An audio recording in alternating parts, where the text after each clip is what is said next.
¿Quién de niño no se ha puesto el delantal y ha soñado junto a sus padres que era cocinero? En nuestra casa era mi madre la que cocinaba y yo el que jugaba con la harina, los huevos, el azúcar. Era capaz de pasar horas y horas entre cazuelas para que luego, entre toda la familia, lo degustáramos todo en un abrir y cerrar de ojos. Lo mejor era unir a toda la familia y ser felices en torno a una mesa. Fue esa la idea que me llevó a la Facultad de Ciencias Gastronómicas de Mondragón Universitatea, al Basque Culinary Center.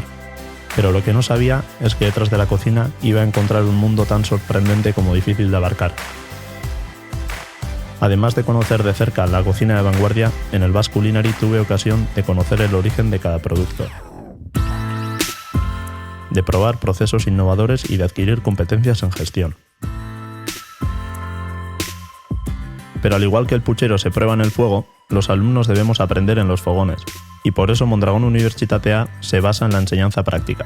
De ese modo, durante el primer curso hice prácticas en el restaurante El Cano de Guetaria y en segundo en el restaurante Abastos 2.0 de Santiago de Compostela, donde aprendí que sin buenas raíces no hay segundas flores, que el producto venga de donde venga, hay que trabajarlo con mucho mimo. Esa fue la idea que nos llevó a recoger la gastronomía de Villabona en el libro Herriar en Goiara. Y tirando de ese hilo, junto al compañero de estudios Imanol Zuberzu, creamos la web pagocha.eus, una herramienta más con la que la gastronomía impacta en la sociedad. Ya en tercer curso me especialicé en gestión e hice mis prácticas en la empresa Medtoy. Hoy en día trabajo en esta empresa como coordinador de investigación y desarrollo, con el objetivo de integrar nuevos ingredientes y nuevas técnicas en la industria y por consiguiente en el negocio.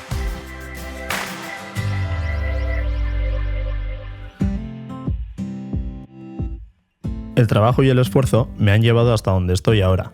En esto no tengo ninguna duda.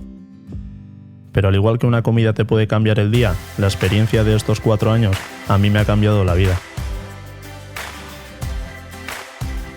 El futuro no sé lo que me deparará, pero yo seguiré poniéndome el delantal para hacer feliz a la gente.